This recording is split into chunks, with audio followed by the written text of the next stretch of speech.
그러면 이제 2단원 경제론 한번 공부해 보도록 해보죠. 자, 경제론의 암기 코드는 뭐가 있는지 한번 살펴보죠. 자, 경제론. 일단 경제론이면 수요 공급을 배우는 거죠. 기본적으로 수요 공급은 경제 활동이라 하고, 이 경제 활동이 일어나는 공급, 수요 공급이 일어나는 공간을, 경제 활동이 일어나는 수요 공급이 일어나는 공간을 시장이라고 얘기하죠. 자, 그럼 이제 시장에서 수요 공급이라는 경제 활동과 관련된 여러 가지 이론을 배우는 것을 경제론이라 그래요. 자, 첫 번째, 자, 절량이 있는데, 자, 우리가 경제학에서 사용되는 양이 있는데, 이 양을 절량과 유량으로 구분해요. 절량을 우리가 스톡이라 하고 유량을 플로우라 그래요. 자, 절량은 보통 일정 시점에서 측정되는 양을 절량이라 하고, 자, 일정 시점. 가장 대표적인 일정 시점이라고 하면 현재 이런 개념이죠. 자, 이런 말과 사용되면서 현재 일정 시점에서 측정되는 양을 절량이라 그러고, 자, 보통 고정된 값을 절량이라고 얘기해요. 그럼 상대적으로 유량이라고 하는 건, 유량은 우리가 플로우라 그러고, 자, 얘는 일정 기간을 두고서 측정되는 양을 이걸 유량이라 그래요. 자, 일정 기간이라면 얼마 동안, 한 달 동안 또는 1년 동안, 5년 동안 이렇게 동안이 나오면 일정 기간을 얘기하는 거죠. 가장 대표적으로는 유량에는 수요와 공급이 있어요. 수요량, 공급량, 수요, 공급, 이걸 대표적인 유량이라 그러고, 자, 그 다음에 수입과 지출이 있죠. 수입과 지출. 이걸 합쳐서 수지라고도 얘기해요. 수입이라고 하면 많이 있죠. 우리가 아까 배웠던 소득, 이득, 자본 이득도 수입이고, 임대료 수입도 수입이고, 지대도 수입이죠. 임대료도 수입이고, 지대도 수입이고, 월급, 연봉 이런 것도 다 수입에 해당되겠죠. 이런 것들이 다 수입이고, 지출이면 나가는 비용을 얘기하는 거죠. 가장 대표적으로 남의 돈을 빌렸을 때 내가 줘야 되는 지출 비용이 뭐냐면 이자가 되겠죠. 돈 빌렸을 때 내는 거. 그러니까 이자도 대표적인 지출에 해당되니까 이것도 유량 개념이에요.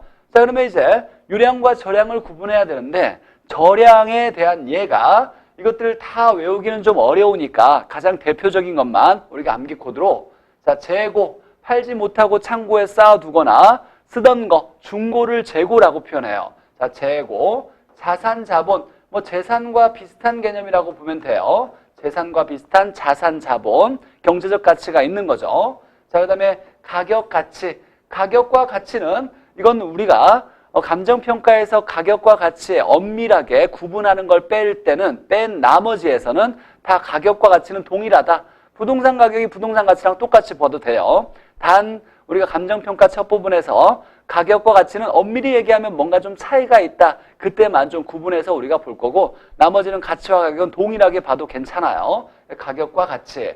통화량은 화폐량을 얘기하죠. 돈량, 화폐량, 부채, 빌린 돈을 얘기해요. 자, 빌린 돈. 굉장히 중요한 단어죠. 내가 돈을 빌렸을 때 빌린 돈을 부채라고 하는데, 이건 내 돈이 아니라 남의 돈이니까 타인 자본이라고 하고, 빌린 돈이니까 이 빌린 돈이라는 표현을 했을 때 빌렸다라는 걸 대부했다, 대출했다, 융자했다, 차입했다 이런 표현을 써요.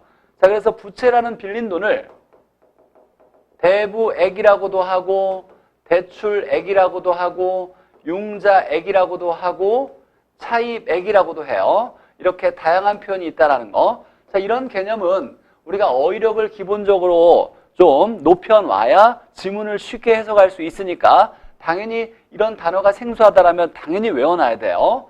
자, 빌린 돈을 부채, 남의 돈을 부채라 그래요. 빌린 돈, 타인 자본, 대부액, 대출액, 융자액, 차입액 다 똑같은 얘기라는 거. 자, 인구나 인구수. 자, 이렇게 되는데 앞자만 따면 제자가 통부인, 이렇게 쉬운 내용으로 암기할 수 있겠네요. 제자가 통부인.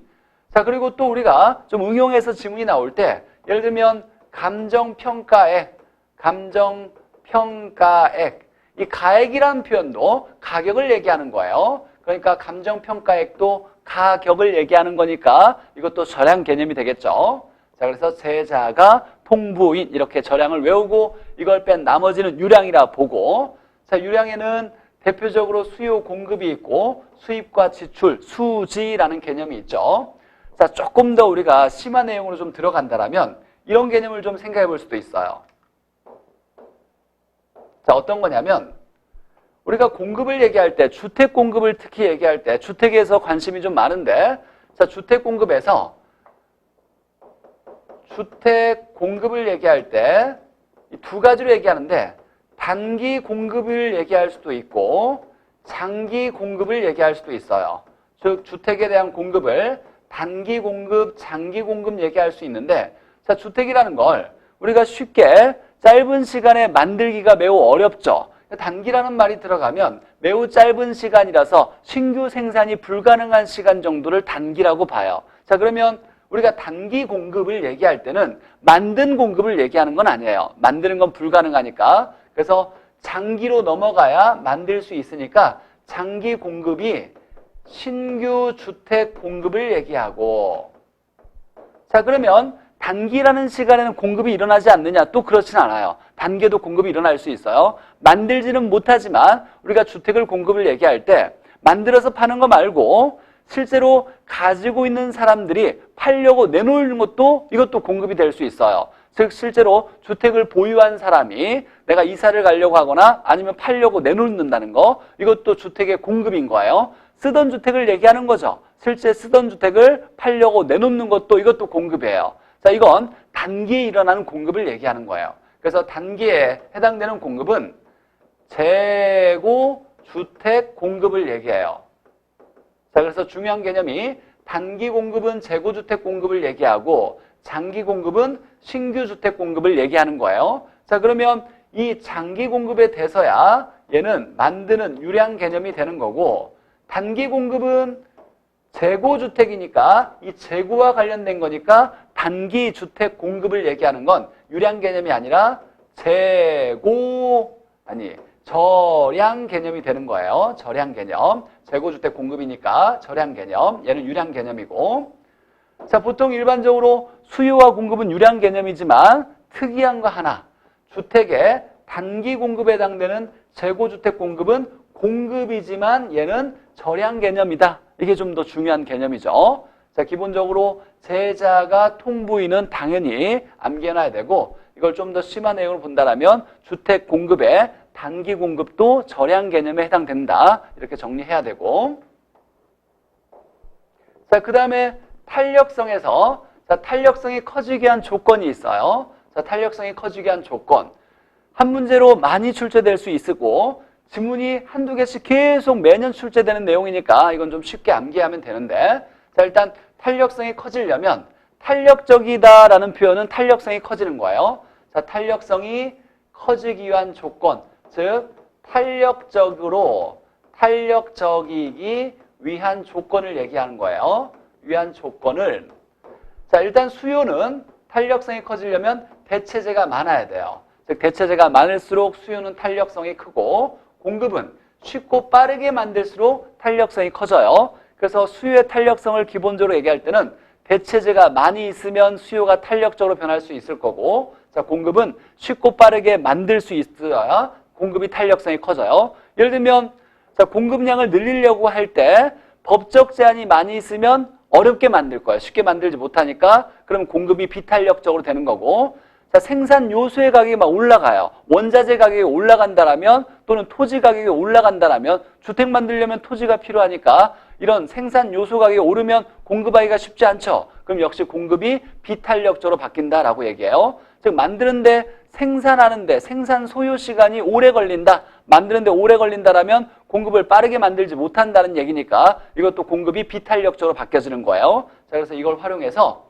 대체재가 많으면 수요가 탄력적이고, 쉽고 빠르게 만들면 탄력적이고, 대체재가 없으면 수요는 비탄력적이고, 어렵거나 오래 걸린다라면, 만드는데 어렵거나 오래 걸리면 공급이 비탄력적인 거죠. 자, 나머지, 자, 이것도 꼭 반드시 외워야 되는데, 이제 수요와 공급을 통틀어서 전반적인 탄력성이 커지는 조건을 따져보니까 세분화할수록, 자, 세분화라는 건 구체적으로 나눈다는 거예요. 용도별로 세분화하든 지역별로 세분화하든 유형별로 세분화하든 세분화한다라는 말 나오면 탄력성이 무조건 커진다고 보면 되고, 자, 일반적으로 수요는 탄력적이고 공급은 비탄력적이에요. 수요는 어떤 재화의 가격이 변하면 바로 수요량이 많이 변할 수 있어서 탄력적이라고 할 수 있는데, 공급은 만드는 데 시간이 오래 걸리니까 수요보다는 더 비탄력적이에요. 일반적으로 수요는 탄력적이고 공급은 비탄력적이다. 이걸 우리가 거미집 이론에서 이런 표현을 썼어요.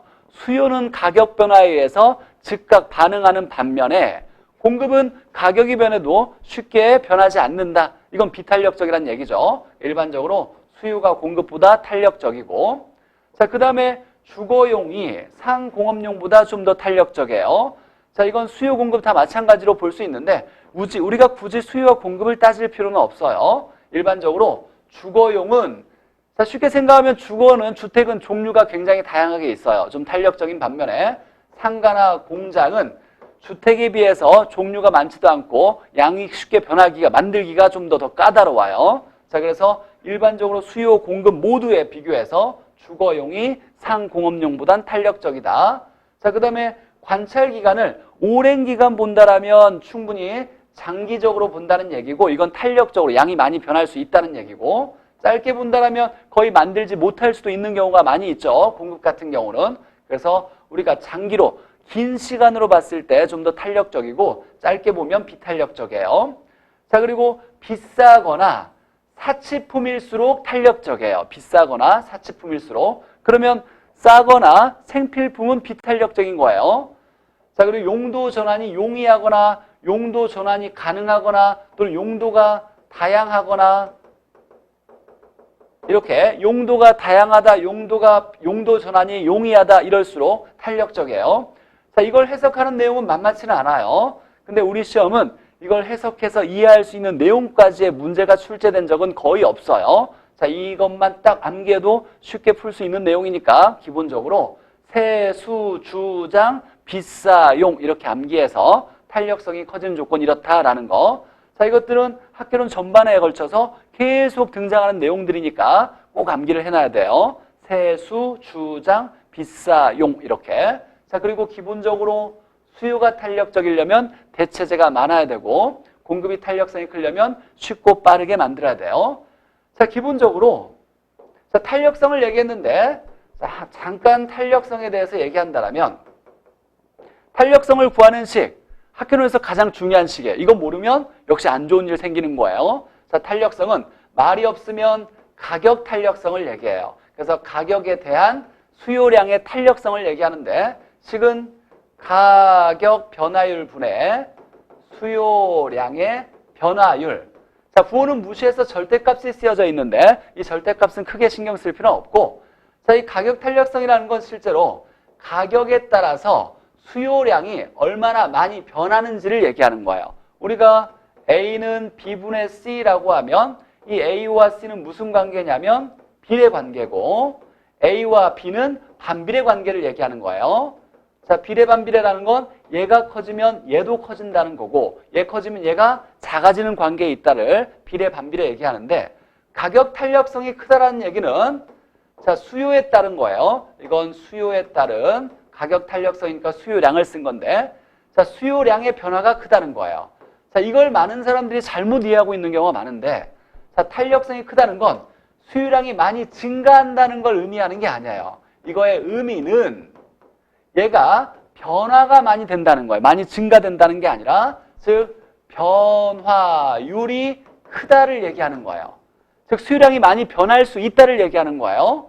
자, 그러면 탄력성이 크다라는 건, 수요의 가격 탄력성이 크다는 건 수요량이 많이 변할 수 있다예요. 조금 변하면 비탄력적이고 많이 변하면 탄력적인 거예요. 그럼 이 많이 변할 수 있다는 건 많이 증가되거나 많이 감소된다, 이 두 개를 포함되는 개념인 거예요. 수요가 탄력적이면 수요량이 많이 증가하거나 많이 변할 수 있다, 변화율이 크게 달라질 수 있다를 얘기하는 것이 탄력성의 개념이에요. 자, 그러면 수요량이 언제 많이 증가하고 언제 많이 감소할 거냐? 탄력적이면 많이 증가할 수 있고 많이 감소할 수 있는데 언제 증가하고 언제 감소하냐? 이걸 결정하는 건 이 수요량의 방향을 결정하는 건, 이건 탄력성이 아니라 뭐가 결정하냐면 수요 법칙이 결정하는 거예요. 수요 법칙. 이 수요 법칙은 우리가 비싸면 안 산다, 가격이 상승하면 수요량이 이 수요량이 감소한다. 이렇게 얘기했죠. 이게 수요 법칙이에요. 그러니까 가격을 보는 거예요. 즉 수요량이 증가할 때는 싸면 수요량이 증가하는 거고 가격이 비싸면 수요량이 줄어드는 거예요. 즉 수요량의 방향을 결정하는 건 이 수요 법칙이 결정하는 거고 탄력성이라는 건 증가한다, 감소한다 이걸 얘기하는 게 아니라 많이 변하냐, 조금 변하냐를 얘기하는 거예요.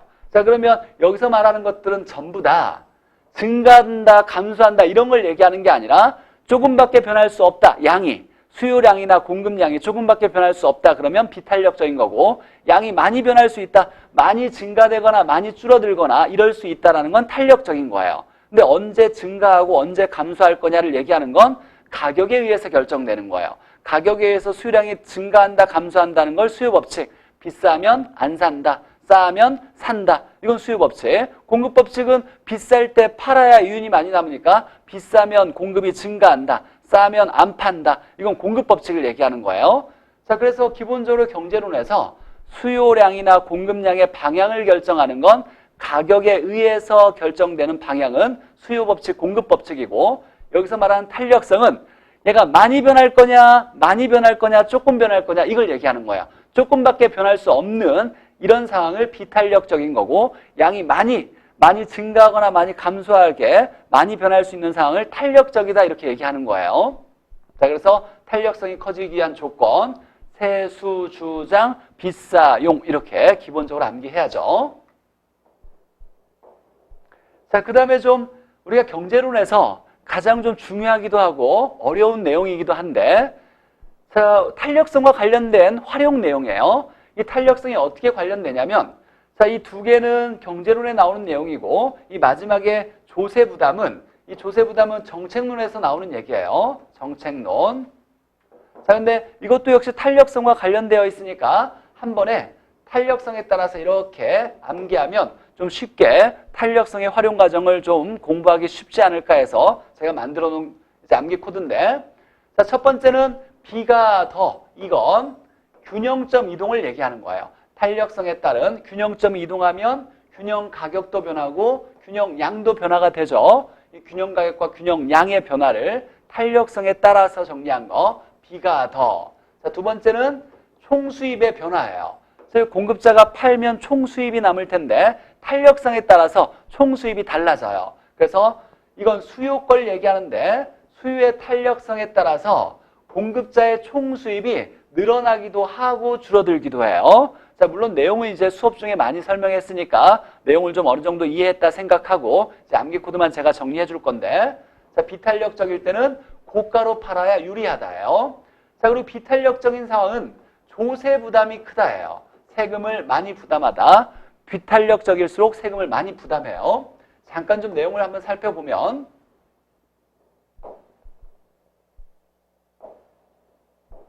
자, 한번 보죠. 자, 첫 번째. 자, B가 더예요. 자, 이건 뭐냐면 비탄력적일 때 가격이 더 변한다. 이런 내용인데 자, 우리가 수요와 공급이 있는데 자, 이렇게 있어요. 자, 한번 예를 들면 수요가 증가했어요. 자, 그런데 공급이 뭐라고 나왔냐면 비탄력적이다 이렇게 나왔어요. 자, 그러면 수요가 증가했다. 공급이 비탄력적이다 이렇게 나왔어요. 자, 그러면 수요 증가에 따라서 균형점 이동이 일어날 거고 자, 근데 공급은 비탄력적이지 공급이 변했다는 얘기가 없어요. 그럼 공급은 일정한 거예요. 공급이 일정한 상황인데 수요가 증가했다. 자, 그러면 공급이 일정한데 비탄력적이니까 공급이 많이 세워져 있어야 돼요. 많이 세워져 있을수록 비탄력이에요. 이렇게 세워져 있을 때 수요가 이런 게 있는데 얘가 이렇게 증가했다. 자, 그러면 여기 있는 균형점이 여기로 가는 거죠. 자, 그러면 가격이 여기는 가격이고 여기는 양이니까 자, 얘가 가격이 요만큼 상승하고 양이 요만큼 증가해요.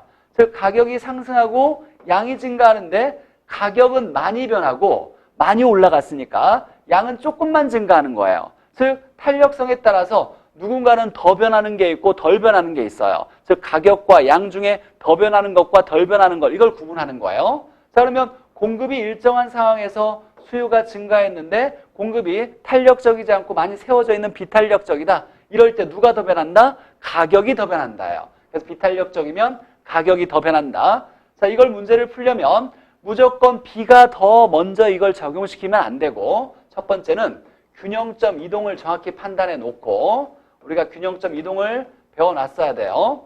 자, 그러면 얘는 일정한 상황이니까 수요 증가에 의해서 균형점 이동이 일어나는 거예요. 자, 수요가 증가하면 양은 증가해요.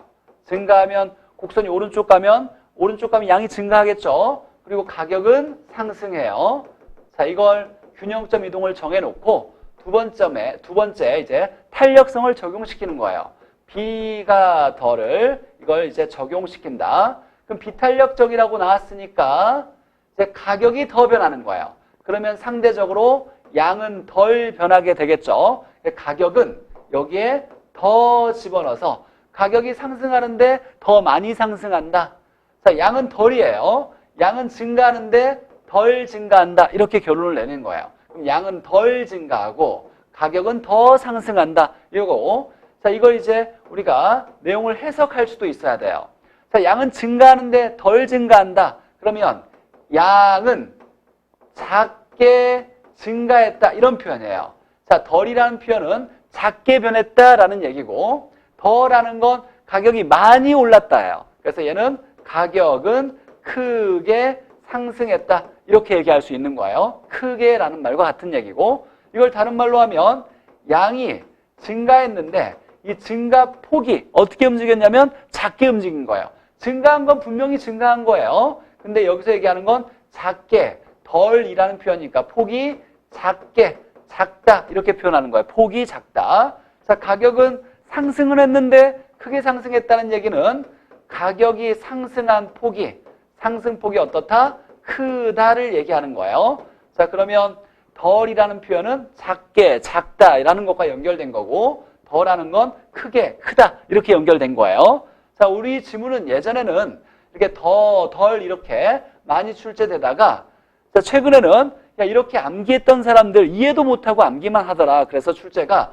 이렇게 다양한 표현으로 출제되고 있어요. 그래서 덜 이렇게 정리하면 최종적으로는 이게 정확히 무슨 뜻인지 해석할 수 있어야죠. 자, 그럼 반대로 비탄력적일 때는 가격이 더 변하면 당연히 양은 덜 변할 건데, 반대로 탄력적이다. 얘가 탄력적이라고 나온다면 반대로 해석하면 돼요. 비탄력적일 때 가격이 더 변하니까 탄력적일 때는 가격이 덜 변하고 이제 양은 더 변한다. 이렇게 해석해서 이 네 가지 경우를 탄력성에 따른 균형점 이동을 해석할 수 있어야 되고, 자, 이게 B가 더라는 내용이었고, 자, 두 번째는 비고가예요. 자, B가 더, 그 다음에 고가가 유리하다. 이렇게. 자, 이건 총수입을 얘기하는데, 자, 수요의 탄력성에 따라서 공급자가 물건을 팔았을 때 비싸게 팔았냐, 싸게 팔았냐에 따라서 이윤이 달라질 수가 있어요. 자, 이럴 때 내용 이해는 우리가 수업 중에 했다고 치고, 자, 지금은 이것만 해석해보죠. 자, 수요가, 이건 공급자의 총수입이니까 공급자의 총수입이 수요의 탄력성에 의해서 달라진다는 거예요. 즉, 얘가 비탄력적일 때는 어떻게 팔아야 되냐면 고가로 팔아야 유리하다는 얘기는 총수입이 증가된다라는 얘기를 의미하는 거예요. 즉, 수요가 비탄력적인 상황에서는 공급자는 비싸게 팔아야, 즉 가격을 많이 올려서 팔아야 임대료가 올라갈수록 총수입이 증가되는 효과가 나타나요. 그럼 반대로 한번 생각해보죠. 비탄력적일 때 저가로 팔면 유리하다, 불리하다. 불리하다 이렇게 나오는 거예요. 자, 그러면 이제 이걸 해석하면 비탄력적일 때 고가가 유리하다. 제 암기 코드는 무조건 크다, 좋다, 유리하다 이렇게 외웠어요. 그래서 이렇게 외운 거고, 그럼 이걸로 숨겨져 있는 내용을 찾아보면 비탄력적일 때 고가로 팔면 유리하고 저가로 팔면 총수입이 줄어들어서 불리하다예요. 이렇게 찾아낼 수 있어야 되고, 그럼 반대로 탄력적일 때는, 자, 비탄력적일 때 고가가 유리했으니까 탄력적일 때는 고가가 이제 불리해지는 거예요. 그러면 어떻게 팔아야 되냐면 저가로 팔아야 유리하겠다 이렇게 되는 거죠. 그래서 수요가 비탄력적일 때는 가격을 올려 팔아야 유리한 거고, 탄력적일 때는 저가로 팔아야 유리한 거예요. 가장 기본적으로 우리가 실생활 예를 한번 생각해 보면, 자, 비탄력적인 재화는 생필품이 있어요. 즉 생필품은 가격이 올라도 수요가 줄어들긴 하는데 많이 줄지 못해요. 비탄력적이라서 조금밖에 못 줄어요. 왜냐하면 생필품이니까 누구나 다 필요한 거예요. 자, 그러면 가격을 많이 올려도 줄어드는 양이 조금밖에 없으니까 공급자는 가격을 많이 올려서 팔아도 얘가 줄어드는 수요량이 조금밖에 안 돼요. 그럼 이윤이 많이 남을 수 있는 거예요. 그래서 하나 예를 기억해 놓는 거죠.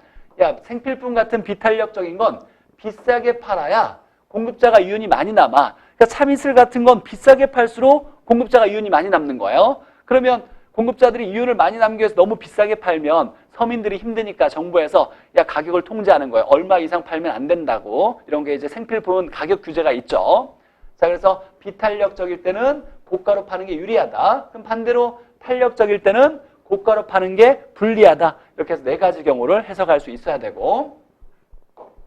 자, 그 다음에 세 번째, 우리가 비가 더가 있었고, 그 다음에 고가가 유리했고, 자, 그 다음에 부담이 크다. 이렇게 크단데, 자, 암기할 때는 가수 비가 더 비싸니까, 가수 비싸요. 그 비싸니까 부담이 크다. 이런 개념으로 한번 이해하고, 자, 균형점 이동을 얘기했고, 총수입을 얘기했고, 자, 이건 조세 부담을 얘기하는데, 이건 상대적으로 좀 간단해요. 우리가 세금을 임대인이 원래 재산세라는 걸 내야 되는데 임대인이 가지고 있으니까, 근데 임대인이 임대를 올려서 임차인에게 떠넘겨요. 세금 일부를 전가를 시켜요. 그럼 결과적으로 임대인이 내야 될 걸 임차인과 나눠서 내는데 동시에 두 명이 내게 되는 거예요. 조세 부담을. 누가 더 많이 내게 되느냐? 이건 수요와 공급의 탄력성에 의해서 결정돼요. 만약에 수요의 탄력성이 공급의 탄력성과 비교했을 때 상대적으로 수요가 더 탄력성이 작다. 그럼 탄력성이 작은 게 비탄력적인 거예요. 얘가 비탄력적이니까 결론은 누가 세금을 많이 부담하냐면 비탄력적인 것이 세금을 많이 부담하게 된다. 그래서 수요자가 세금 부담을 많이 하는 거예요. 수요자의 조세 부담이 크다. 상대적으로 그러면 공급자는 조세 부담이 작겠죠. 이 수요자는 누굴 얘기하냐면 우리가 임대주택 시장에서는 공급자는 임대인, 그 다음에 수요자는 임차인이 되겠죠. 그래서 얘는 임차인을 얘기해요. 그래서 임차인의 조세 부담이 크다. 이걸 우리가 이제 어떻게 해석할 거냐면 원래는 임대인이 내야 되는데 임차인에게 많이 떠넘긴 상황을 얘기하는 거예요. 그러면 이걸 우리가 이렇게도 표현해요. 조세의 증가가 크게 발생했다. 이렇게 표현하는 거죠. 자, 그러니까 결론은 세금을 누가 더 많이 부담하게 될 거냐라는 건 비탄력적인 것만 찾으면 되겠네요. 탄력성이 작은 거. 반대로 수요의 탄력성보다 공급의 탄력성이 이렇게 작다. 공급의 탄력성이 작다라면 얘가 비탄력적이니까 공급자의 조세 부담이 크다. 이렇게 표현할 거고, 그러면 조세 증가가 잘 안 일어난 거예요. 조세 증가가 작다. 좀 중요한 질문인 건데 공급이 만약에 완전 비탄력적이라면 많이 나오는 질문이에요. 자, 공급이 비탄력적이니까 공급자가 조세 부담을 많이 하는데 완전 비탄력이래요. 그러면 모두 누가 부담하냐면 공급자인 임대인이, 토지 소유자 임대인 공급자를 얘기하죠. 얘가 모두 조세를 부담한다. 이런 결론이죠. 자, 이건 토지 단일세, 헨리 조지라는 사람이 공급은 물리적 공급이 완전 비탄력적이니까 조세 증가가 일어나지 않고 모두 공급자가 부담하게 된다. 그래서 효율적인 세금이다 라고 주장했던 내용의 일부인 거죠. 자, 그래서 탄력성과 관련돼 있는 내용이 세 가지가 있었던 거였어요. 자, 첫 번째는 균형점 이동. 비탄력적인 상황에서는 가격이 더 변하고 양이 덜 변하고, 자, 두 번째는 비탄력적일 때 공급자는 고가로 팔아야 유리하고, 세 번째, 비탄력적일 때 조세 부담을 크게 하는 거예요. 비탄력적인 대상이. 우리 시험 문제는 비탄력적이라는 것이 많이 등장하니까 암기 코드를 비탄력을 기준 잡아서 외웠어요. 자, 그래서 B가 더 고가여서 부담이 크다. 가수 B가 더 고가여서 부담이 크다. 이렇게 생각하면서 암기해가지고, 자, 암기하는 게 중요한 게 아니라 이건 지문들을 여러 번 문제 풀면서 보면서 이걸 적용시키는 연습을 다 각자 개인 간에 방법들이 있을 거예요. 제가 이렇게 설명했지만 사람마다 다 활용하는 게 좀 다를 수 있을 거예요. 이걸 원리를 깨달아서 암기해서 이제 활용하는 방법들은 개인간이 다 공부해서 익숙하게 만들어야 돼요. 자, 시험 문제 나오면 답이 될 수 있는 확률이 굉장히 높아요. 지문이 하나 나오면 걔가 답이 될 확률이 굉장히 높은 거니까 꼭 잘 정리해야 돼요. 이게 한 문제가 아니라 여기서 한 문제, 여기서 한 문제, 여기서 한 문제 이렇게 세 문제도 나올 수 있는 내용이에요. 꼭 잘 정리해둬야 되는 중요한 내용이죠. 자, 그 다음에 경제론 뒷부분에 우리가 경기 변동의 유형이 있어요. 경기 변동의 유형이 4가지가 있는데, 자, 이 암기 코드는 순무개장, 강화도의 순무 유명해요. 간장게장도 유명해요. 게장, 이 게가 아닌 건 알고 있어요. 순무개장 이렇게 외워놓고, 자, 경기 변동의 4가지가 순환적 경기 변동이 있고 무작위적 경기 변동이 있어요. 무작위라는 건 랜덤으로 마음대로 불규칙하게 일어난다는 거예요. 그래서 얘를 무작위적 경기 변동을 이걸 불규칙적 경기 변동이라고도 해요. 이렇게도 표현하고, 계절마다 바뀌면 계절적 경기 변동, 장기적으로 오랜 시간 걸쳐서 경기가 변하면 장기적 경기 변동이에요. 그러니까 이 문제가 나오면 경기 변동의 대표적인 유형이 순무개장 4가지밖에 없다 그러면 이걸 찾아내는 데는 너무 쉬워요. 그래서 순무개장 이렇게 기억해놔야 되고, 순환적이라는 건 경기가 좋다 나쁘다를 반복하는 거예요. 그래서 회복, 상향, 후퇴, 하향, 이 4개 중에 한 단어만 나오면 무조건 순환적 경기 변동이에요. 예를 들면 작년 5월을 저점으로 하여 회복기에 접어들었다 이런 말 나오면 회복이 나왔으니까 이건 순환적 경기 변동 되는 거예요. 자, 주의할 건 회상 다음에 하가 아니라 후하네요. 회상, 후하. 이것도 암기해놔야죠. 회상, 후하 순서로 변한다. 자, 무작위는 알 수 없는 원인에 의해서, 예기치 못한 원인에 의해서 경기가 변하는 거. 가장 대표적으로 지금 일어나고 있어요. 코로나 사태로 세계 경제가 지금 흔들리고 있죠. 많이 위축되고 있는 상황인데, 이렇게 예기치 못한 사태로 인해서 초래되는 경기 변동을 무작위죠. 즉 재해나 지금 코로나가 재해에 해당되는 거예요. 파업이나 전쟁. 자, 근데 중요한 게 또 출제자가 좋아하는 게 얘죠. 정부 정책. 자, 이것도 정부의 정책이나 법률 개정이 언제 어떻게 일어날지 예상할 수 못해요. 물론 예상을 하지만 그렇게 되는 경우는 많지 않아요. 그래서 정부의 정책과 관련되어서 경기가 변하는 거. 예를 들면 지금은 부동산 정책이 굉장히 강화되어 있어요. 규제가 강화되어 있어서 부동산 경기가 좀 위축되어 있는, 안정되어 있는 상황이긴 한데, 자, 이렇게 정부 정책에 의해서 경기가 변하는 것도 무작위적 경기 변동. 자, 그런데 얘가 막 나왔어요. 근데 뭔지 모르겠어요. 뭔지 모르는 이유는 무작위니까 뭔지 모르는 거예요. 찍더라도 무작위를 찍어야 돼요. 내가 정확히 얘가 뭔지 모르겠다 그러면 무작위. 나머지는 사실 확실히 구분하는데 어려움이 없어요. 자, 얘는 순환이 나와야 되고, 얘는 계절마다니까 1년에 한 번씩 계절이 계속 주기적으로 나올 수 있죠. 계절마다 나타나는 거. 방학 때마다 임대주택 공실률이 증가한다. 대학생이 시골에 가니까 학교 앞에 임대주택이 다 비어 있겠죠. 이런 거. 겨울철마다 건축 경기가 안 좋아졌다. 추우니까 잘 안 짓겠죠. 이런 거 계절마다 나타나는 거. 자, 장기적 경기 변동은 원래 부동산의 경기는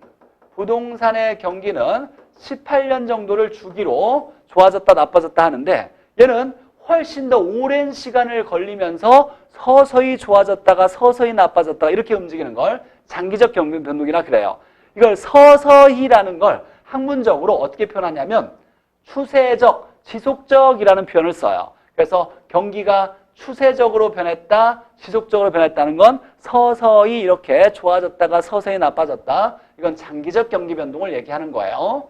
그래서 일반적으로 30년에서 50년, 주로 이제 50년 이상이라고 잡아도 괜찮아요. 보통 18년보다 훨씬 오랜 시간 걸쳐서 경기가 서서히 좋아졌다, 나빠졌다. 이런 것이 장기적 경기 변동이죠. 재개발, 재건축이 얘가 될 수 있어요. 어떤 거냐면 아파트 하나가 건물이 지어져서 이때 지어졌어요. 새 걸로 반짝반짝 지어졌는데 얘가 이제 오래되면 이게 노후화 되겠죠. 그러면 위험할 수 있으니까 다시 재건축을 해야 돼요. 그러면 지어졌을 때 여기서 지어져서 이게 노후화되어서 딱 재건축을 해야 되는 시점이 나왔다.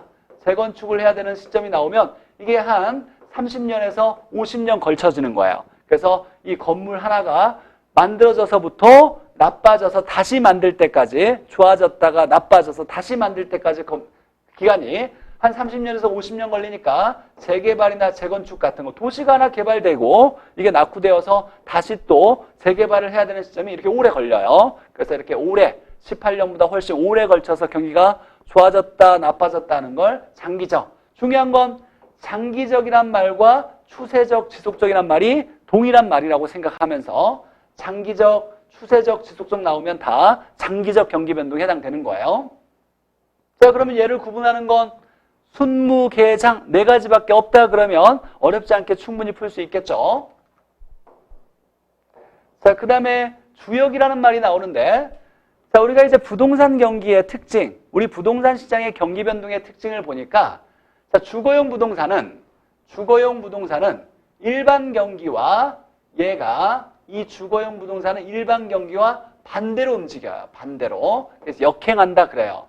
일반 경기가 좋을 때는 일반 경기가 좋다라는 건 우리가 금융기관에서 일반 경기가 좋다라는 건 삼성같이 생각하면 돼요. 일반 재화가 이제 잘 팔려서 경기가 좋아요. 그러면 여기에 돈을 많이 투자할 거니까 일반 기업들이 잘 돌아갈 거예요. 자, 그러면 이제 연결지어서 본다면 일반 경기가 잘 돌아가면 일반 재화를 많이 만들어야 돼요. 자, 그러면 공장도 많이 만들어야 되겠죠. 공장을 만들고 잘 물건을 팔아야 돼요. 그럼 또 상가도 많이 만들어야 돼요. 그러니까 일반 경기가 좋을 때 상업용, 공업용 부동산도 같이 좋을 수 있어요. 그러면 일반 경기 좋을 때 상가와 공장들은 같이 좋으니까 같이 움직인다, 같은 방향으로 움직인다, 이걸 순행한다 이런 표현을 써요. 그래서 부동산 중에 상공업용은 일반 경기와 순행하는 경향이 있고, 근데 주거용 부동산은 얘들과 좀 다르게 움직여요. 돈이 이쪽으로 많이 가면 이쪽으로는 돈이 거의 가지가 않아요. 금융에서 투자가. 그럼 주거용 경기는 일반적으로 좀 안정이 되면서 나쁜다고 생각할 수 있겠죠. 자, 그래서 얘하고 얘는 반대로 움직이니까 역행한다 이렇게 얘기해요. 우리가 사주팔자 보는 걸 주역이라 그래요. 그래서 주거용 부동산은 일반 경기와 역행한다. 주역 이렇게 주역 정리해놓고, 그러면 상대적으로 상공업용은 일반 경기와 순행한다. 얘하고 얘는 같이 움직이는데 주거용 부동산은 역행한다. 이렇게 주역 기억해놔야죠. 자, 부동산 중에서 주거용 부동산은 일반 경기와 반대로 역행한다. 주역 이렇게 정리해놓으면 되고, 자, 그 다음에 이건 자, 아까 정리했듯이 우리가 순환적 경기 변동에서 좋아졌다 나빠졌다는 순서가 회복기, 그 다음에 상향기, 하향기가 아니라 후퇴기 다음에 하향기예요. 회상, 후하. 회상 다음에 하가 아니라 후하 이렇게. 그럼 예를 들면 우리 부동산 순환적 경기 변동은 회복기, 상향기, 하향기, 후퇴기 순으로 경기가 변화되는 것을 말한다. 이렇게 나오면 틀리는 거예요. 회상, 후하 이렇게 순서로 돼야 돼요. 자, 그거 하나 좀 기억해 놓고. 자, 그 다음에 자, 하수중시라는 게 있는데 거미집 이론에 대한 내용은 아니고 경기 변동에 대한 내용이죠. 자, 우리가 순환적 경기 변동에 대해서 네 가지 회상, 후하 이렇게 네 가지가 있는데 이 네 개 중에서 누가 더 중시하고 누가 더 우위에 있느냐 이런 표현을 쓰는데, 자, 이건 뭐 이해하는 건 크게 어렵진 않지만 이게 만약에 문제가 나오면 머릿속으로 정리하는 게 쉽지는 않아요. 그래서 하나를 딱 외워두면 좋아요. 자, 얘는 좋아지는 거고 얘는 나빠지는 거예요. 이렇게 좋아졌다 나빠졌다 했을 때 이걸 네 개로 나눴을 때 여기를 회, 상, 후, 하 이렇게 얘기하는데, 자, 나빠질 때 한번 잠깐 생각해 보면 경기가 나빠진다면 가격이 계속 떨어지고 있다는 얘기예요. 자, 그러면 이 부동산 시장에서 보면 매도자 수와 매수자 수 중에 누가 많냐면 자고 일어나면 가격이 계속 떨어지는 거예요. 자, 그러면 서로 팔려고 하겠죠. 서로 팔려고 하니까 팔려는 사람이 많아요. 이런 사람이 100명 있고 살려는 사람이 1명 있다라면 계약은 몇 건 일어나냐면 한 건밖에 일어나지 않는 거예요. 얘에 의해서. 즉 파는 사람은 많으니까 사는 사람이 몇 명 있느냐에 따라서 거래가 일어나서 시장의 경제 활동이 결정되는 거예요. 자, 그럼 결론은 경기가 이렇게 안 좋을 때는 누가 더 시장을 주도하고 우위에 있냐라고 봤을 때 매수자가 시장을 주도하고 우위에 있다 이렇게 얘기하는 거예요. 즉 그러면 우리가 중개 활동할 때도 마찬가지예요. 지금 같이 부동산 경기가 안 좋을 때는 파는 사람과 사는 사람 중에 누굴 더 집중 관리해야 되냐면 사는 사람을 잘 관리해야 되는 거예요. 경기가 좋을 때는 파는 사람을 잘 관리해야 되겠지만 경기가 나쁠 때는 이렇게 사는 사람을 잘 관리해야 되죠. 얘가 시장을 주도한다, 우위에 있다 이렇게 얘기하는 거예요. 그럼 내려갈 때 하향기에는 누굴 중시하냐면 매수자를 중시하고 매수자가 우위에 있다 이런 얘기예요. 그래서 하수 중시 이렇게. 그러면 후퇴기도 내려가는 거니까 매수자가 중시되는 거고, 그럼 얘는 반대로 올라가는 거니까 매도자가 중시된다 이렇게 연결 지어야 돼요. 하나를 딱 기준 잡아놓고 이제 네 가지를 쉽게 해석할 수 있어야죠. 자, 그리고 또 하나, 거래를 미룬다. 우리 시험에서는 아직 등장은 안 했지만 감정평가에서는 나왔어요. 자, 하향기는 매수자가 중시되는데, 자, 이때 매수자 입장 한번 생각해 볼게요. 거래를 하려고 할 때 당기려고 하는지 빨리 하려고 하는지 나중에 하려고 미루려고 하는지를 생각해 보면, 좀 미루면 가격이 계속 떨어져요. 시간만 지나면. 자, 그러면 살려는 사람은 거래를 앞당겨서 하려고 하는 게 아니라 나중에 천천히 하자라고 하면 가격이 계속 떨어질 거니까, 그래서 우위에 있는 사람이 유리한 입장이니까 거래를 느긋하게 하려고 그래요. 그래서 우위에 있는 사람이 거래를 미룬다. 그러니까 매수자가 중시되니까 매수자가 거래를 미룬다 이렇게 생각하면 돼요. 그럼 여기도 똑같고, 그럼 회복기 상향기에는 반대로 매도자가 거래를 미루는 거예요. 자, 매수자가 여기서 거래를 미루면 매도자는 거래를 빨리빨리 하려고 하겠죠. 반대로 해석하면 되고, 그래서 하나 기준을 잡은 거예요. 하수 중시. 우리 부동산 순환적 경기 변동은 회상 후하 이 네 개 말고 안정시장이라는 것도 있죠. 항상 위치가 좋은, 입지가 좋은, 목이 좋다라고 얘기하죠. 경기에 상관없이 수급이 안정되어서 가격 변화가 크게 이렇게 올라가거나 내려가지 않고 언제나 거의 이렇게 일정하게 가격이 안정되어 있는 이런 걸 안정시장이라 그래요. 그래서 불황에 강한 시장을 안정시장, 위치에 좋은 소규모의, 대규모가 아니에요. 소규모의 주택이나 상가들은 언제나 살려는 사람이 이렇게 항상 정해져 충분히 있어서 가격이 쉽게 떨어지는 일이 일어나지 않아요. 불황에 강한 부동산 시장을 안정시장, 입지가 좋은 소규모의 주택 상가를 얘기하는 거죠. 그래서 회상후와 4개 말고도 안정시장이라는 것도 있더라. 자, 그 다음에 이제 거미집 이론, 경제론 맨 마지막에 거미집 이론이 있는데, 자, 이건 꼭 반드시 암기해서 문제 나오면 절대로 틀리면 안 되는 거죠. 이거 틀리면 역시 안 좋은 뭔가 일어나요. 꼭 반드시 정리해서 이 거미집 이론의 모형, 유형을 파악할 수 있어야 돼요. 자, 거미집 이론의 유형에는 수렴형이 있고 발산형이 있고 그 다음에 순환형이 있는데, 자, 수렴형 하나를 딱 기준 잡는 거예요. 수렴형은 수요가 공급보다 탄력성이 커야 돼요. 탄력성이 커야 되고, 우리가 이미 탄력성을 공부할 때 탄력성이 크면 기울기가 작고 완만한 거, 경사가 완만한 걸 탄력성 크다 그랬어요. 그러니까 반대로 탄력성이 크면 수요는 기울기의 크기가 작다 이렇게 나와야 돼요. 탄력성이 크니까.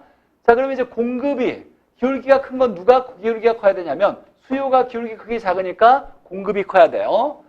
당연히 똑같은 말이에요. 똑같은 말인데 우리가 문제 풀 때 잠깐 시험장에서는 제정신이 아니에요. 언제나 뭐 쉽게 풀었는데도 시험장 갔더니 까딱 실수해서 1년 공부했던 게 날아갈 수 있으니까 그걸 대비해서 좀 실수하지 않게 암기해 놓자라는 거예요. 그래서 큰 것만 얘기하면 수요가 탄력성이 커야 되고 큰 것만, 공급은 기울기 크기가 커야 돼요. 수탄, 공기 이런 큰 것이 수탄이 되거나 공기가 커야 이걸 뭐라고 하냐면 수렴형 조건이 된다. 이렇게 수렴형 조건 하나 외우는 거예요. 수탄, 공기, 아프리카 수단의 공기 이렇게 생각하면서 수탄, 공기 암기해놔서 수렴형을 틀리지 않아야 돼요. 잠깐 얘기하면 기울기 크기를 정하는 방법. 요즘 문제는 예전에는 기울기 크기가 얼마 이렇게 주어졌는데 요즘은 함수식을 주고서 기울기 크기를 구하라는 문제가 나와요. 함수식이 주어지면 기울기 크기도 구할 수 있어야 돼요. 자, 예를 들면 수요의 함수식과 공급의 함수식이 수요가 이렇게 나왔어요.